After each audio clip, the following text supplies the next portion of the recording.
TVL continue? À vous de décider. La nomenclatura vacille, les fromages de la République s'étalent partout au grand jour. Et quand le pouvoir doute, il se raidit. Quand il ne parvient plus à convaincre, il menace. Quand il perd sa légitimité, il devient dangereux. Alors, l'urgence est là. Faire taire les voix libres avant 2027, telle est la tentation autoritaire du pouvoir. Et TV Liberté est dans leur ligne de mire parce qu'elle refuse le discours officiel et l'uniformisation de l'information. Face au contrôle médiatique et au contrôle social, TV Liberté est un rempart, une information non conforme, l'antithèse d'une presse courroie de transmission de la propagande du système. On ne se vend pas, on ne se tait pas, mais pour tenir, nous avons besoin de vous. Pour TVL, ces prochains jours sont cruciaux. Aidez-nous.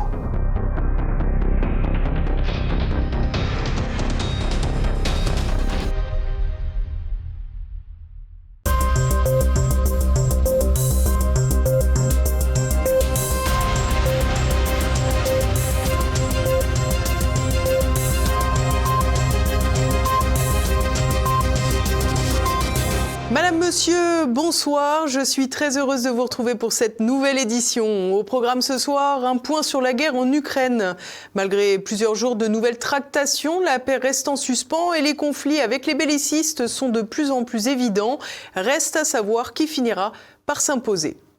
Dans cette édition, nous entamerons notre tour d'Europe des bilans de l'année 2025 et des perspectives de 2026. Nous commencerons aujourd'hui avec notre voisin espagnol et puis nous partirons ensuite sur le continent asiatique où un conflit meurtrier sévit. La bataille rangée à la frontière entre la Thaïlande et le Cambodge est de plus en plus inquiétante.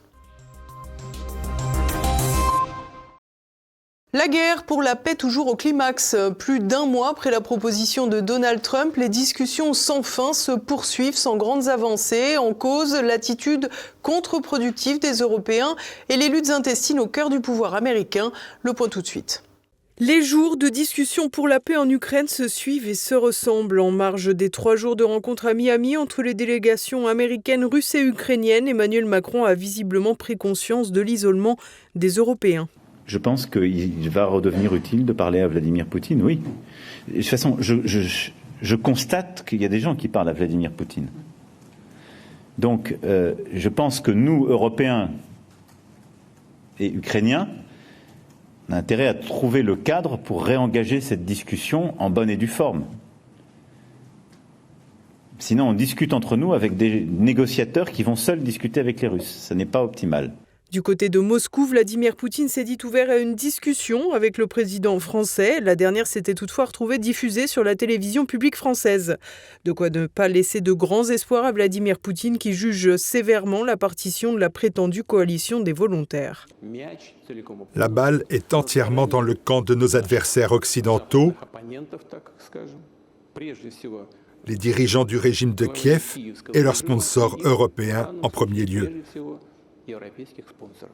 Nous sommes prêts, à la fois pour des négociations et à mettre fin au conflit par des moyens pacifiques. Une déclaration de bonne volonté, mais aussi un constat lucide sur les intentions d'une partie des Occidentaux. À noter que Vladimir Poutine a prononcé ces mots lors de sa traditionnelle conférence de presse. Cette année, elle aura duré 4h30. De quoi déchaîner les journalistes français pour dénoncer un numéro de propagande.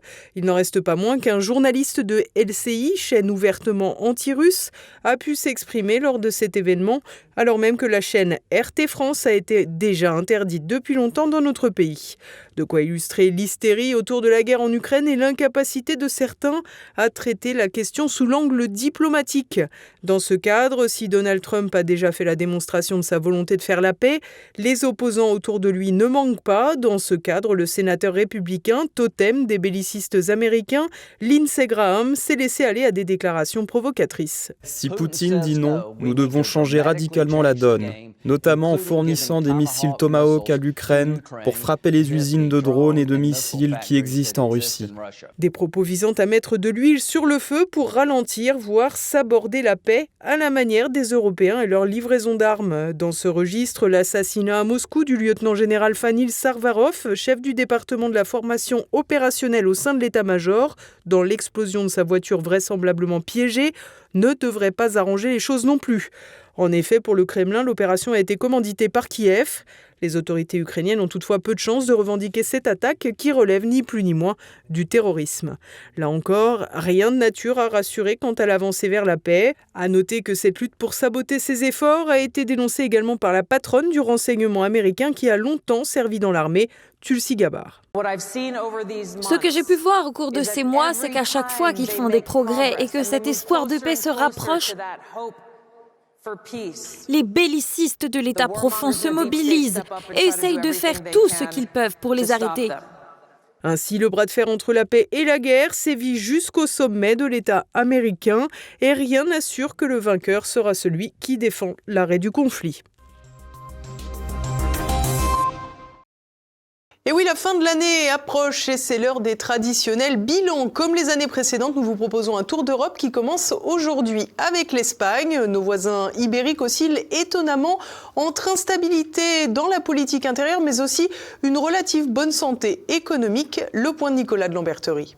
S'il y a bien un pays important en Europe qui n'est que trop rarement dans le viseur de l'actualité en France, c'est sans aucun doute l'Espagne. Et pourtant, la quatrième économie et la quatrième démographie de l'Union européenne n'est pas sans actualité, même si cette dernière semble quelque peu éloignée du reste du continent. Comme toujours depuis des décennies, la tentation séparatiste de certaines parties de l'Espagne reste un acteur politique majeur dans le pays. En particulier depuis les élections législatives de 2023, où, contre toute attente, le socialiste Pedro Sánchez avait conservé son poste de chef du gouvernement espagnol, dans un parlement où aucun bloc n'a de majorité absolue et où les partis autonomistes et séparatistes sont décisifs dans la constitution d'une majorité parlementaire. Entre danse d'équilibre avec les nationalistes catalans et scandale de corruption, Pedro Sánchez tient bon et fait office d'éternel survivant depuis plus de 2 ans.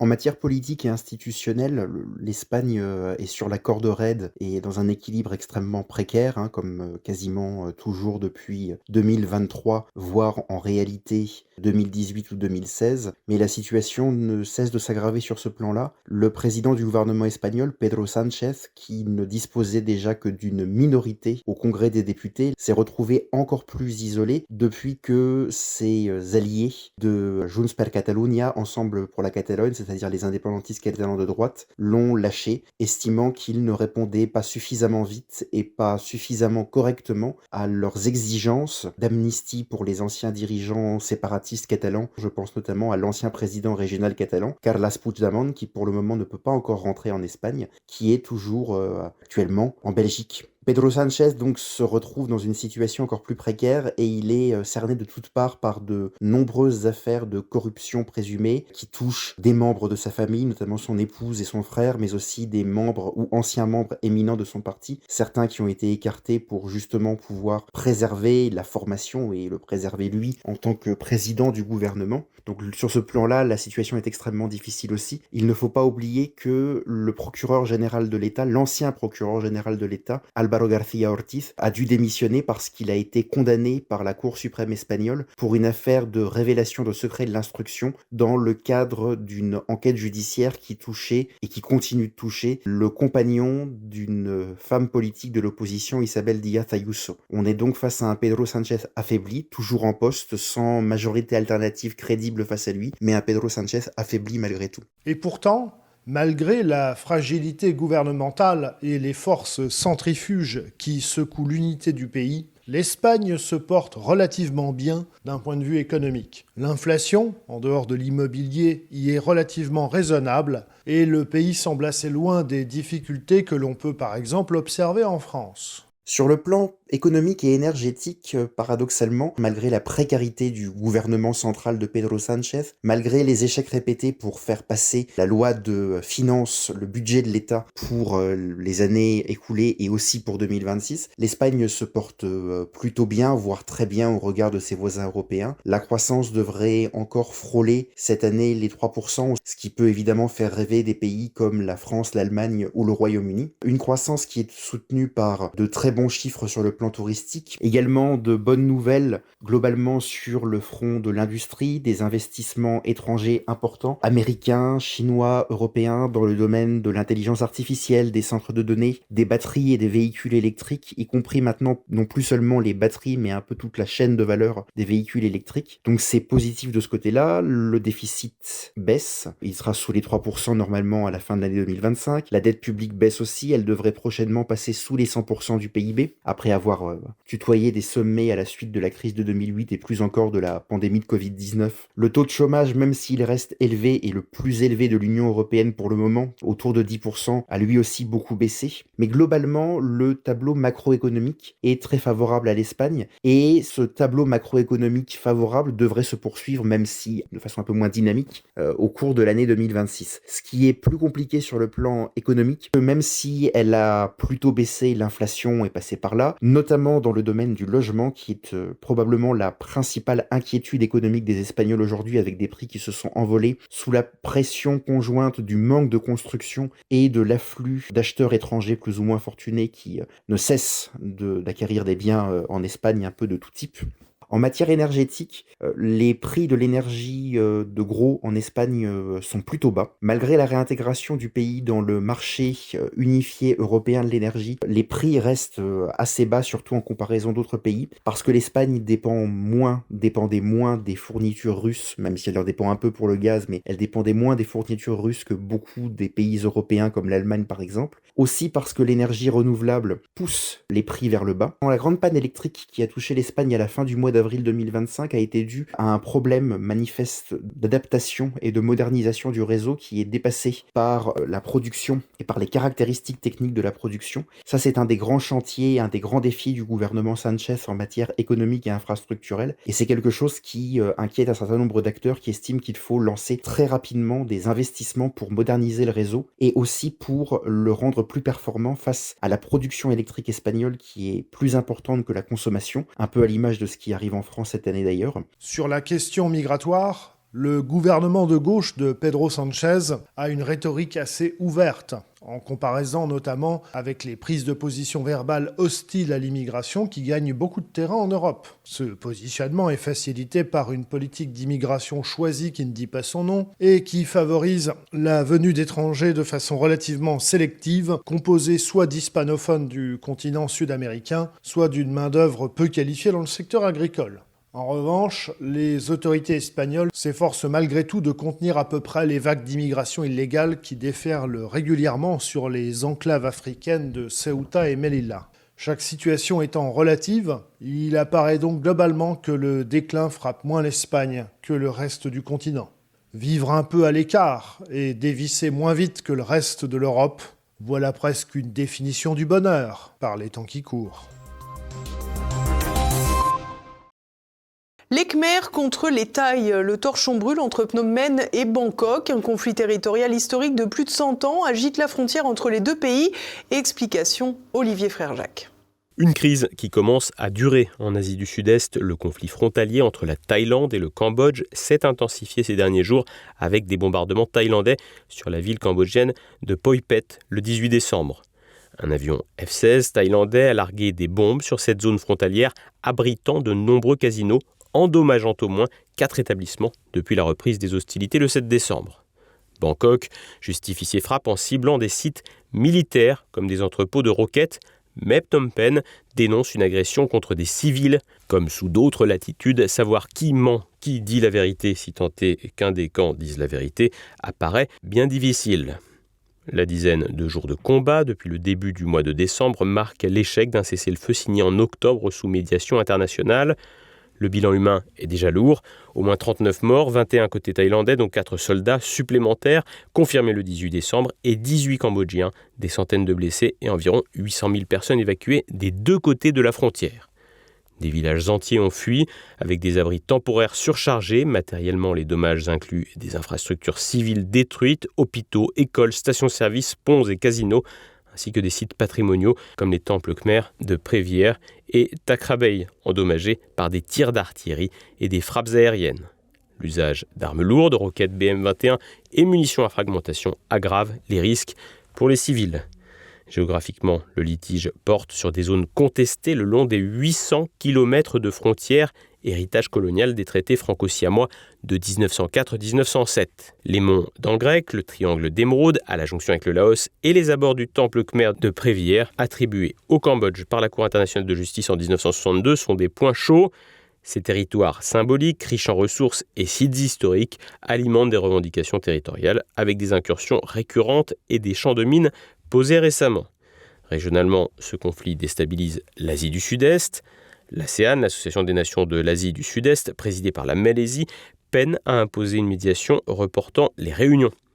L'économie souffre avec la fermeture des frontières bloquant le commerce, notamment les fruits et le carburant, et forçant 910 000 migrants cambodgiens à rentrer chez eux, tombant souvent dans la cybercriminalité liée aux casinos frontaliers. Le tourisme autour d'Angkor et les échanges avec le Laos sont perturbés, risquant une contagion et mettant à mal également l'économie du pays. La Chine joue un rôle clé en médiateur discret, proche des deux pays. Pékin suit l'évolution, envoie un émissaire pour promouvoir la désescalade et protège ses propres intérêts économiques, notamment en matière d'investissement dans les casinos cambodgiens. Opposée à l'idée d'intervention, la Chine privilégie une navette diplomatique pour éviter une guerre ouverte et pourrait renforcer un peu plus son influence régionale en se plaçant ici en faiseur de paix. Et nous partons à présent en compagnie de Renaud de Bourleuf pour l'actualité en bref en France. Un Noël difficile pour les agriculteurs. Les manifestations se poursuivent après la rencontre entre les représentants syndicaux et Sébastien Lecornu vendredi. Le soir même, le Premier ministre a adressé un courrier justifiant l'abattage massif des bovins dans les cas de dermatose nodulaire contagieuse. La coordination rurale, la Confédération paysanne et même la FNSEA ont affirmé que Sébastien Lecornu ne répondait pas à leurs attentes. Les blocages sur les autoroutes continuent, même si les agriculteurs ont tenu compte samedi du début des vacances scolaires. Alors tout se passe bien sur le barrage, on ne lève pas le camp. Après discussion au préfet, ils sont revenus. On a discuté entre présidents et on rouvre la bretelle Bordeaux-Bayonne pour les vacanciers. Et on rouvre aussi aux camions parce que ça va être trop compliqué de bloquer les camions parce que ça va bloquer les voitures. Et pour que les gens puissent aller voir leur famille ou aller à leurs vacances qu'ils ont réservées. Pour l'instant, rien n'est prévu pour lever le camp. On a dit au préfet qu'on avait à manger jusqu'à dimanche soir largement, même plus. Donc pour l'instant, on reste. On ne veut pas non plus débloquer rapidement parce que bon, on n'a pas de réponse. Et si on débloque, on va encore passer pour des gens qui on nous a promis quelque chose, ils sont partis, et puis au final on n'aura rien. Donc on va essayer de maintenir au maximum, même s'il faut passer les fêtes là. Ce lundi, de nombreux axes étaient bloqués, notamment dans le sud-ouest. Mais dans le nord de la France, les agriculteurs se mobilisent aussi. Des manifestations ont eu lieu devant la villa des Macron au Touquet. Emmanuel Macron a préféré remettre son costume de petit soldat de carton lors de son déplacement à Abu Dhabi sur une base militaire française. Le président de la République a donné son feu vert pour la construction du porte-avions qui remplacera le Charles de Gaulle. Une nouvelle occasion de bomber le torse et de sous-entendre que la France était menacée, notamment par la Russie. À l'heure des prédateurs, nous devons être forts pour être craints, et en particulier forts sur les mers. Voilà pourquoi, conformément aux 2 dernières lois de programmation militaire, et après un examen complet et minutieux, j'ai décidé de doter la France d'un nouveau porte-avions. La décision de lancer en réalisation ce très grand programme a été prise cette semaine. Ce nouveau porte-avions en propulsion nucléaire doit être prêt pour une entrée en service en 2038. Prévu pour être plus massif que son ancêtre, il fera près de 80 000 tonnes pour 310 mètres de long et pourra embarquer 30 avions de combat et 2000 marins. Le coût initial est évalué aux alentours de 10 milliards, mais la note pourrait rapidement flamber au-delà. Le blocage budgétaire toujours au rendez-vous. Malgré les danses du ventre gouvernementales, les députés et sénateurs n'ont pas trouvé de terrain d'entente vendredi en commission mixte paritaire, obligeant ainsi l'exécutif à rédiger un texte minimaliste présenté ce lundi en Conseil des ministres. Cette loi spéciale, validée par l'article 45 de la loi organique relative aux finances, vise à sortir du blocage par un passage en force, afin de pouvoir continuer à percevoir les recettes des impôts pour payer la dépense publique. Le texte permet donc d'éviter le showdown connu par les États-Unis récemment. Cette pratique avait déjà été connue en 2024 avec Michel Barnier.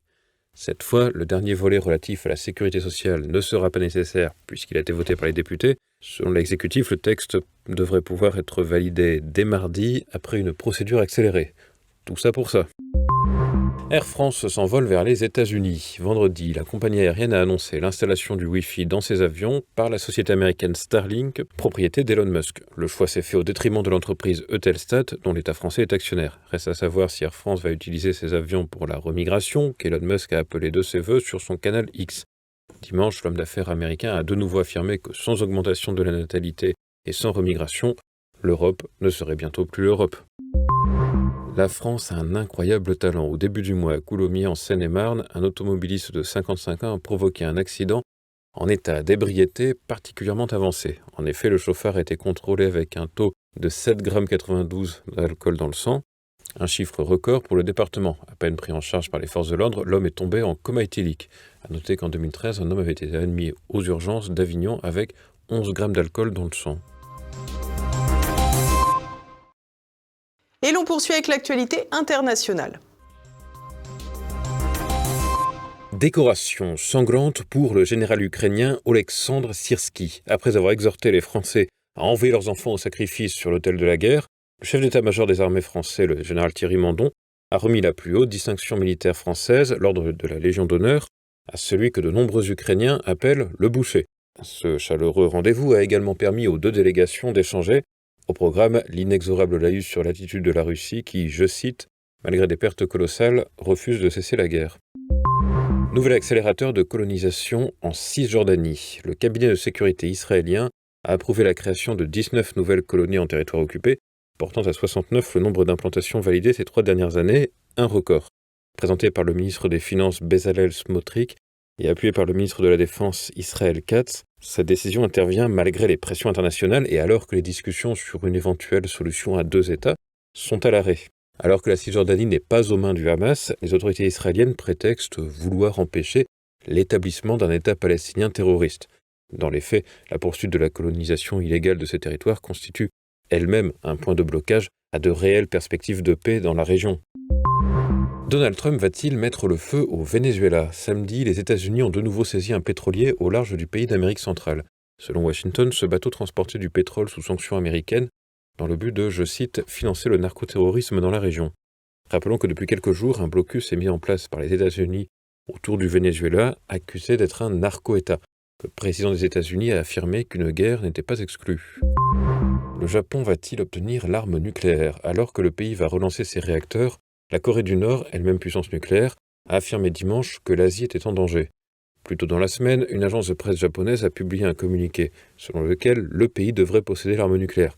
Rappelons que, selon sa constitution, le Japon a l'interdiction de créer des forces militaires offensives et de posséder une arme nucléaire de destruction massive.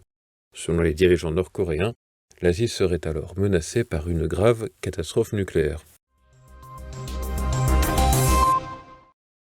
Et voilà, c'est déjà la fin de cette édition. Dès à présent, retrouvez Politique et Éco. Pierre Bergerot reçoit l'économiste Charles-Henri Gallois pour évoquer le Mercosur, la désindustrialisation en Europe et l'état des finances françaises. C'est une euthanasie de nos agriculteurs. En fait, si Ursula von der Leyen voulait tuer l'agriculture et les agriculteurs français, elle ne s'y prendrait pas autrement.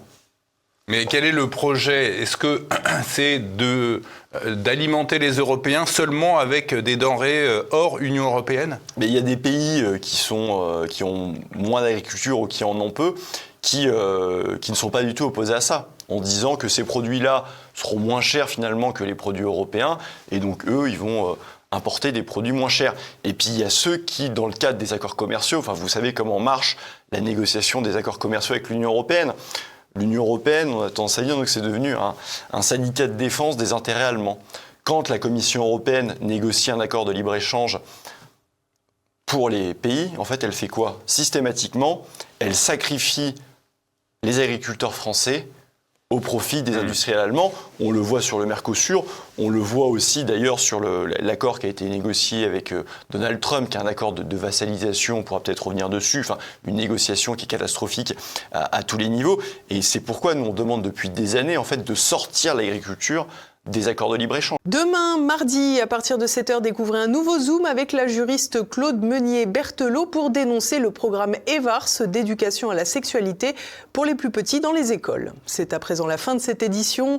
Merci à tous pour votre fidélité. Rendez-vous demain, même lieu, même heure. En attendant, portez-vous bien. Bonsoir.